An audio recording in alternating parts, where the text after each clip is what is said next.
Technology ఎంత అభివృద్ధి చెందినప్పటికీ గ్రామీణ ప్రాంతాల్లో మానవత్వంతో సేవలందించే శక్తి ఒక్క డాక్ సేవలకు మాత్రమే ఉందని ముఖ్యమంత్రి చంద్రబాబు కొనియాడారు.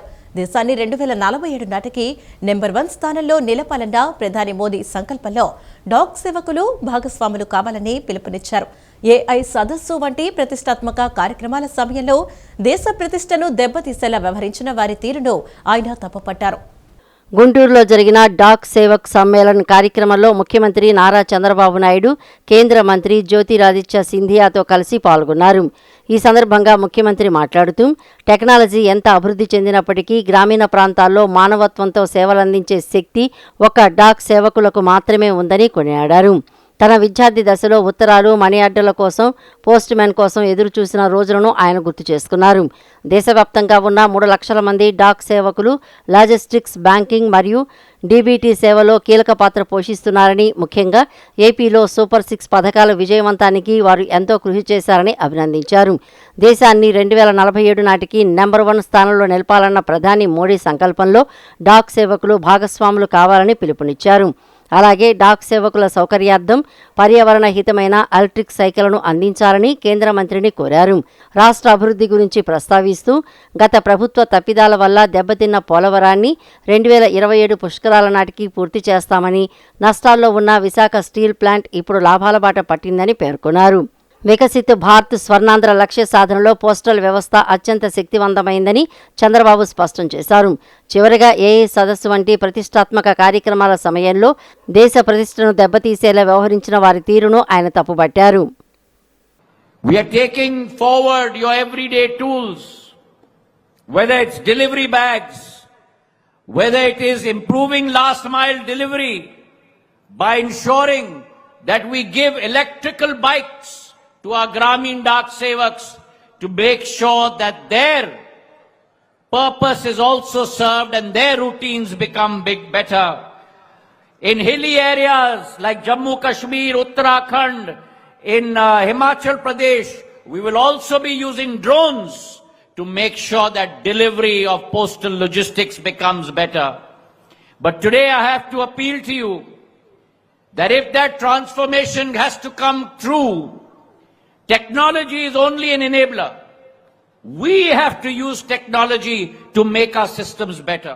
ప్రతి ఒక్కరికి ఏ వార్త అందించాలన్నా, ఏ పార్సల్ తేవాలన్నా ఆ రోజు ఇండియా పోస్టే మెయిన్ ఆధారం అని చెప్పి నేను మీకు తెలియజేస్తున్నా. అలాంటి గ్రామీణ డాక్ సేవకులకు అందరికీ మనస్ఫూర్తిగా మీరు అందించిన దేశ సేవలు దేశ చరిత్రలో చిరస్థాయిగా మిగులుతాయని చెప్పి కూడా నేను మీ అందరికి విజ్ఞప్తి చేస్తున్నాను. ఈ రోజు హైదరాబాద్ నగరాన్ని మీరు చూస్తే దేశంలోనే most liveable city, highest per capita income కు చిరునామా ఏదంటే తెలంగాణగా తయారైందంటే అది ఆ రోజు వేసిన ఫౌండేషనే సమైక్య ఆంధ్రప్రదేశ్ లో. ఈ రోజు మీ యొక్క వ్యవస్థను మనం ఒకసారి చూస్తే ఎక్కడా లేని వ్యవస్థ ఇది. అలాంటి ఈ వ్యవస్థ 150 సంవత్సరాల చరిత్ర ఉంది. స్వాతంత్రం రాకమునప్పటి నుంచి పనిచేస్తున్నారు. ఈవెన్ దేశ స్వాతంత్ర పోరాటంలో పరోక్షంగా కీలక పాత్ర పోషించారు. స్వాతంత్ర సమర యోధుల మధ్య లేఖలు, పత్రికలు చేరవేయడం, వారెవరైనా అందించే ఆర్థిక సహాయాన్ని అందజేయడం, మనీ ఆర్డర్ ద్వారా అందజేయడం.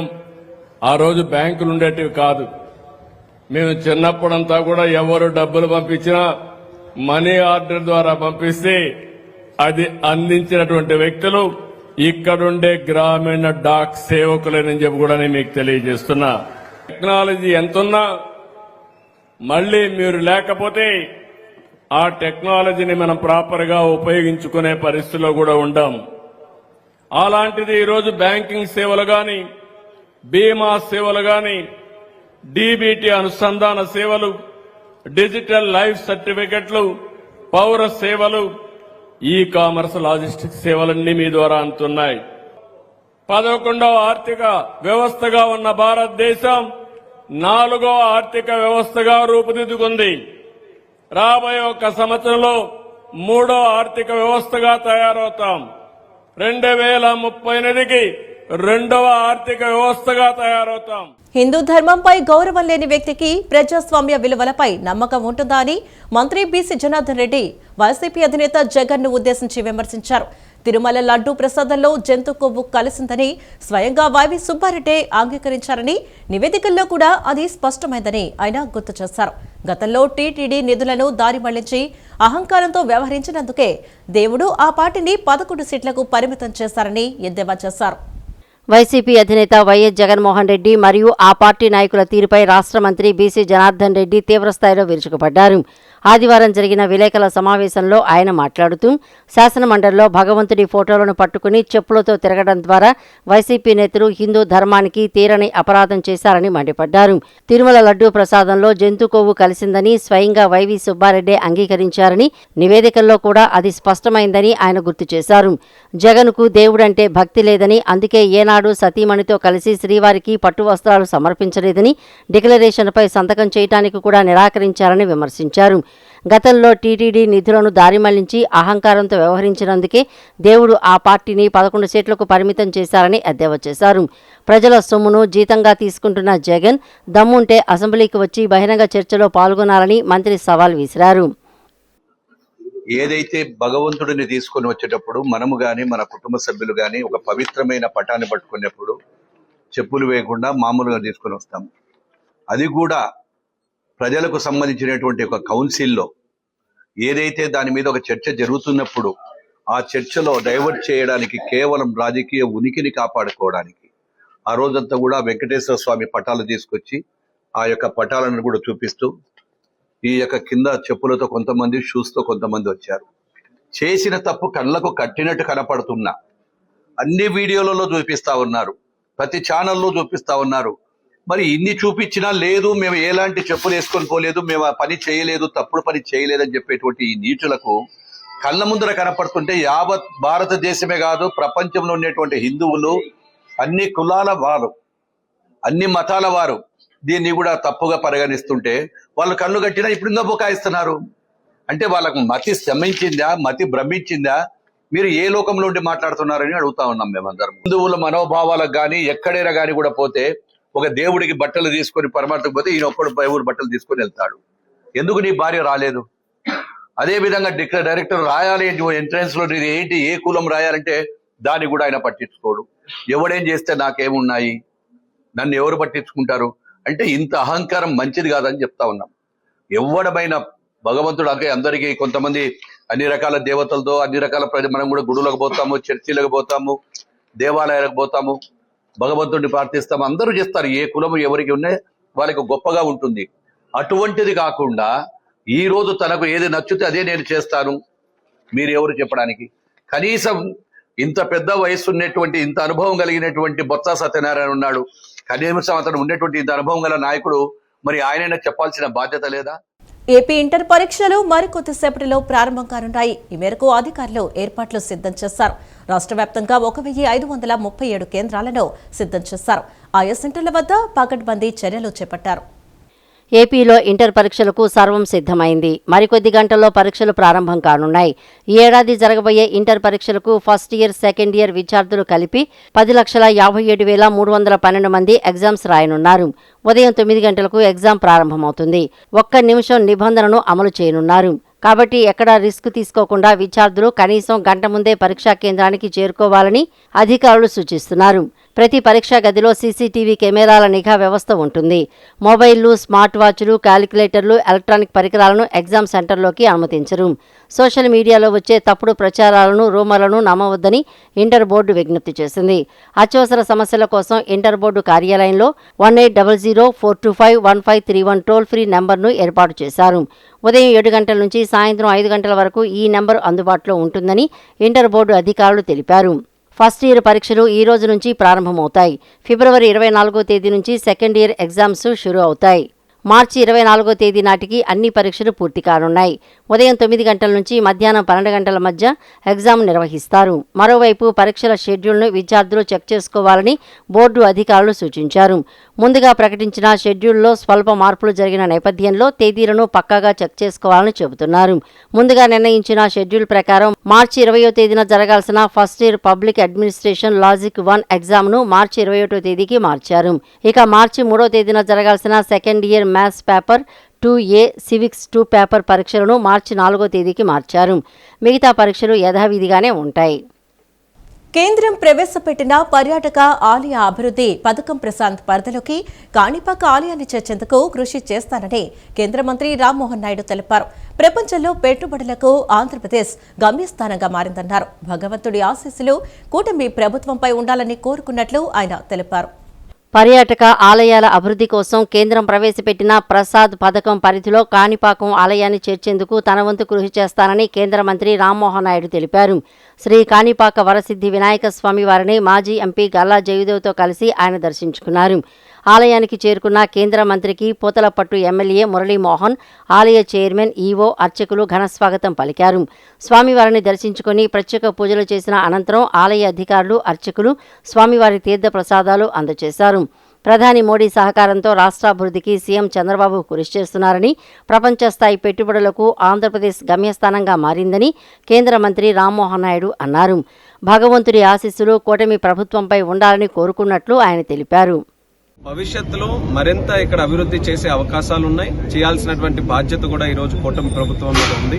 స్థానిక శాసనసభ్యులు కూడా ప్రసాద్ స్కీమ్, కేంద్రం నుంచి ఏదైతే ఆలయాలకి, పర్యాటక కేంద్రాలకి ప్రసాద్ స్కీమ్ ఉందో దానికి సంబంధించి ఈ యొక్క ఆలయం కూడా అందులో పెట్టి అభివృద్ధి చేయాలని వారు కూడా కోరడం జరిగింది. తప్పకుండా నా వంతుగా ప్రయత్నం కూడా చేస్తాం. కేవలం దేశంలో ఉన్నటువంటి పెట్టుబడులే కాదు, ప్రపంచంలో ఉన్నటువంటి పెట్టుబడులకు కూడా ఒక కేంద్రంగా ఆంధ్రప్రదేశ్ రాష్ట్రం తయారైంది. ఆర్టిఫిషియల్ ఇంటెలిజెన్స్ డేటా సెంటర్స్, అలాంటి పెద్ద పెద్ద ఫ్యూచర్ లో వస్తున్నటువంటి టెక్నాలజీస్, క్వాంటమ్ వ్యాలీ, అటువంటి టెక్నాలజీస్ కి ఆంధ్రప్రదేశ్ ఈరోజు వేదికగా తయారైంది. మన యువతి యువకులు ఎవరైతే ఉన్నారో వాళ్ళకి ఉద్యోగాలు ఇవ్వడంతో పాటు సంక్షేమం, అభివృద్ధి ఇవన్నీ చంద్రబాబు నాయుడు గారి తాలూకా పరిపాలనలో మళ్లీ సాధ్యం అవుతున్నాయి. వైసీపీ అధినేత వైఎస్ జగన్మోహన్ రెడ్డిపై ఏపీ మంత్రి నిమ్మల రామనాయుడు తీవ్ర ఆగ్రహం వ్యక్తం చేశారు. కలియుగ దైవం వెంకటేశ్వర స్వామి లడ్డూను కల్తీ చేసిన జగన్ కు తిరుపతి పేరు ఎత్తే అర్హత లేదని ధ్వజమెత్తారు. లడ్డూలో కలిసింది రసాయనాల మిశ్రమాలు తప్ప నెయ్యి లేదని సీబీఐ తన ఛార్జ్ షీట్లో ప్రస్తావించినా ఏ మొహం పెట్టుకుని ఆయన ఇంకా మాట్లాడుతున్నారని మండిపడ్డారు.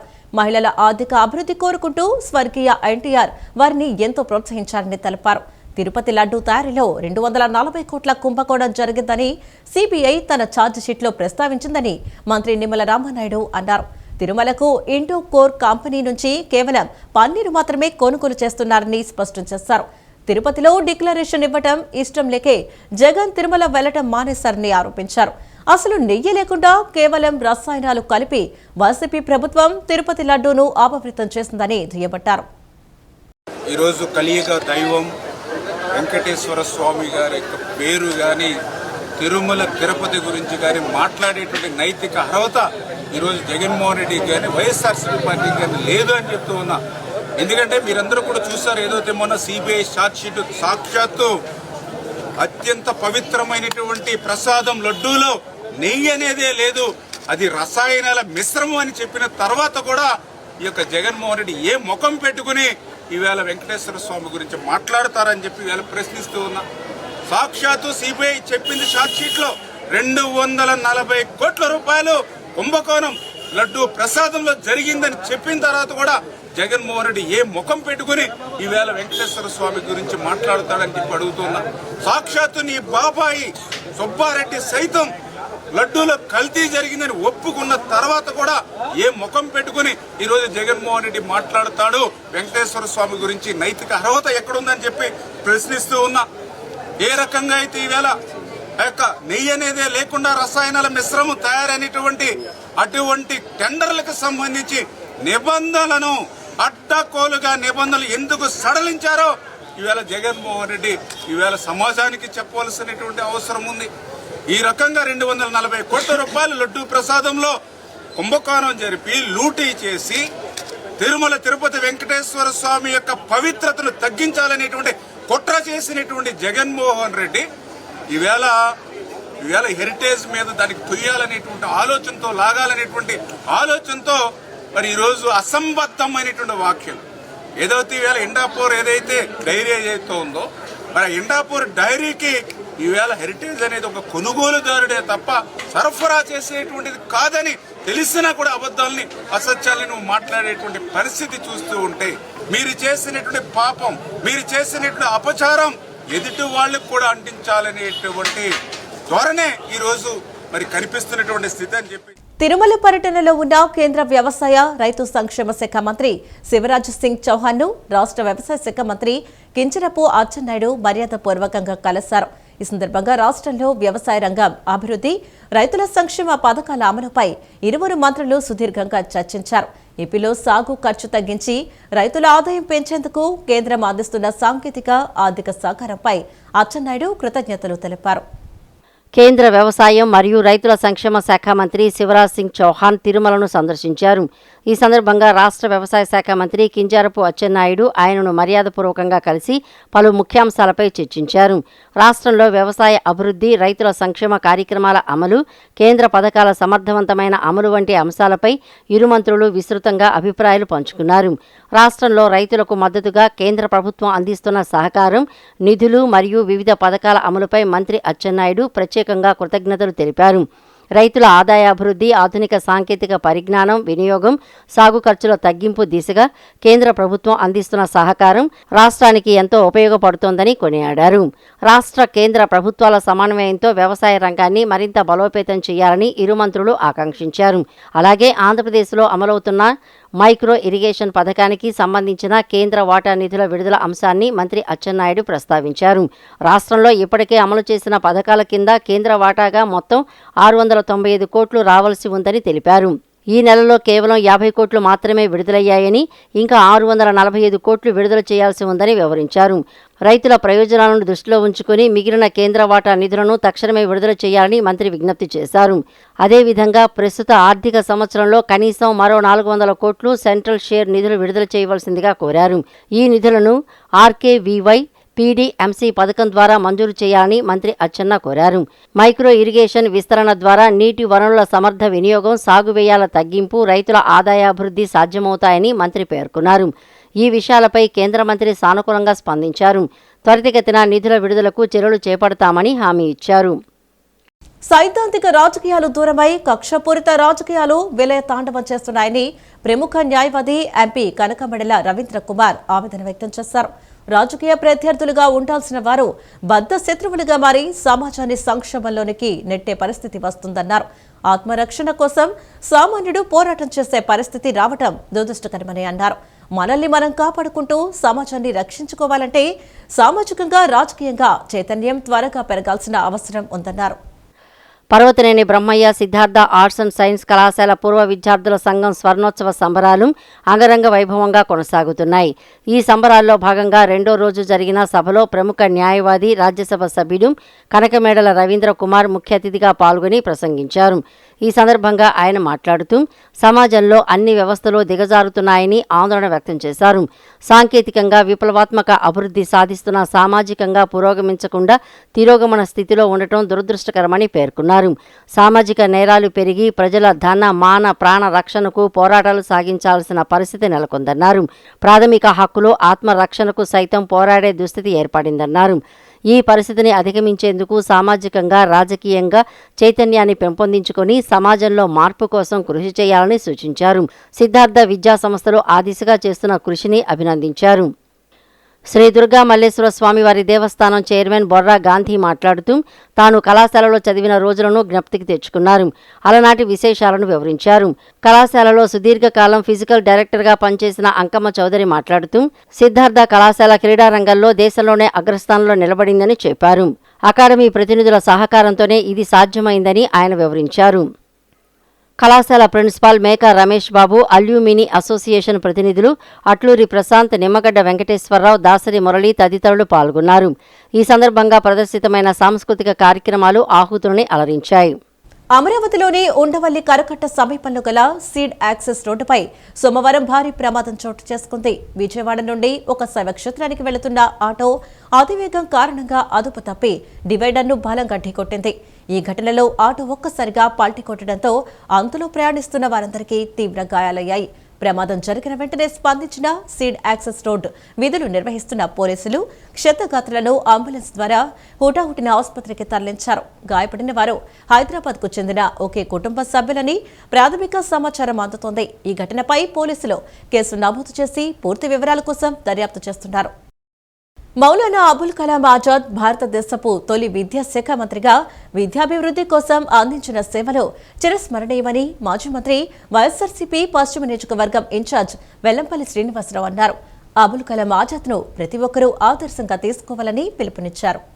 పశ్చిమ నియోజకవర్గంలోని వైఎస్ఆర్సీపీ కార్యాలయంలో మౌలానా అబ్దుల్ కలాం వర్ధంతి వేడుకలు నిర్వహించారు. అబ్దుల్ కలాం చిత్రపటానికి మాజీ మంత్రి వెల్లంపల్లి శ్రీనివాసరావు పువ్వులు చల్లి నివాళులర్పించారు. ఈ సందర్భంగా పశ్చిమ నియోజకవర్గం ముస్లిం నాయకులు కలాంకు పుష్పాలు వేసి నివాళులర్పించారు. ఈ సందర్భంగా వెల్లంపల్లి మాట్లాడుతూ అబ్దుల్ కలాం ఆజాద్ నేటి తరం యువతరానికి ఎంతో ఆదర్శంగా నిలిచారని పేర్కొన్నారు. అబ్దుల్ కలాం ఆజాద్ దేశ ప్రగతికి, దేశ అభివృద్ధికి ఎనలేని కృషి చేశారన్నారు. దేశంలో ప్రతి ఒక్కరూ చదువుకునే విధంగా విద్యారంగంలో అనేక సంస్కరణలు తీసుకురావడం జరిగిందని పేర్కొన్నారు. ప్రతి ఒక్కరికి మెరుగైన విద్యా విధానం అందుబాటులో ఉండటానికి ప్రధాన కారణం అబ్దుల్ కలాం ఆనాడు విద్యాశాఖ మంత్రిగా విధులు నిర్వహించి భవిష్యత్తు తరానికి అనేక విద్యా చట్టాలను అందుబాటులోకి తీసుకువచ్చారని పేర్కొన్నారు. నగరంలో దోమలు విజృంభిస్తూ ప్రజల రోగాల బారిన పడుతున్నప్పటికీ నగరపాలక సంస్థ అధికారులకు చీమ కుట్టినట్లు లేకపోవడం శోచనీయమని సిపిఐ నగర కార్యదర్శి జి కోటేశ్వరరావు విమర్శించారు. దోమలు వృద్ధి చెందకుండా యాంటీ లార్వా మందును కాలువల్లో పిచికారీ చేయడం, దోమల నియంత్రణకు సాయంత్రం వేళ దోమల నివారణకు యాంటీ మస్కిటో ఫాగింగ్ జరపాలని అధికారులను కోరారు. పశ్చిమ నియోజకవర్గంలోని 43వ డివిజన్ సిపిఐ శాఖ ఆధ్వర్యంలో డివిజన్ పరిధిలోని ఊర్మిళా నగర్, బొమ్మిరెడ్డి సీతారెడ్డి నగర్ పరిసర ప్రాంతాల్లో సిపిఐ నగర కార్యదర్శి కోటేశ్వరరావు పలువురు నేతలు కలిసి పర్యటించి స్థానికులను సమస్యలను అడిగి తెలుసుకున్నారు. ఈ సందర్భంగా పలువురు స్థానికంగా తీవ్రంగా పారిశుద్ధ్య సమస్య ఉన్నదని, దాని వలన సాయంత్రం అయింది అంటే విపరీతంగా దోమలు విజృంభించడం వలన స్థానిక ప్రజలు తీవ్ర అనారోగ్యాల బారిన పడుతున్నారని, అలాగే ఈ మధ్య కాలంలో కోతుల బెడద అధికం కావడమే కాకుండా స్థానికులపై కోతుల దాడులు కూడా అధికమవుతున్నాయని స్థానికులు కోటేశ్వరరావు దృష్టికి తీసుకురావడం జరిగింది. ఈ సందర్భంగా కోటేశ్వరరావు మాట్లాడుతూ నగరపాలక సంస్థ అధికారులు పనుల కోసం ఆరాటం పడుతున్నారు తప్ప మౌలిక వసతుల కల్పనపై శ్రద్ధ వహించడం లేదని, స్థానికంగా మురుగు కాలువల్లో మురుగునీటి పారుదల సక్రమంగా లేకపోవడంతో దోమల వృద్ధి జరుగుతోందని, కావున అధికార యంత్రాంగం తక్షణమే స్పందించి డ్రైనేజీల్లో పుడికలు తీసి మురుగునీటి పారుదలకు కావలసిన చర్యలు చేపట్టాలని, అలాగే దోమలు వృద్ధి చెందకుండా యాంటీ లార్వా మందును కాలువల్లో పిచికారీ చేయటం, దోమల నియంత్రణకు సాయంత్రం వేళ దోమల నివారణకు యాంటీ మస్కిటో ఫాగింగ్ జరపాలని, డివిజన్ పరిధిలో శానిటేషన్ సిబ్బందిని పెంచి పారిశుద్ధ్య సమస్యను, దోమల సమస్యను పరిష్కరించాలని సూచించారు.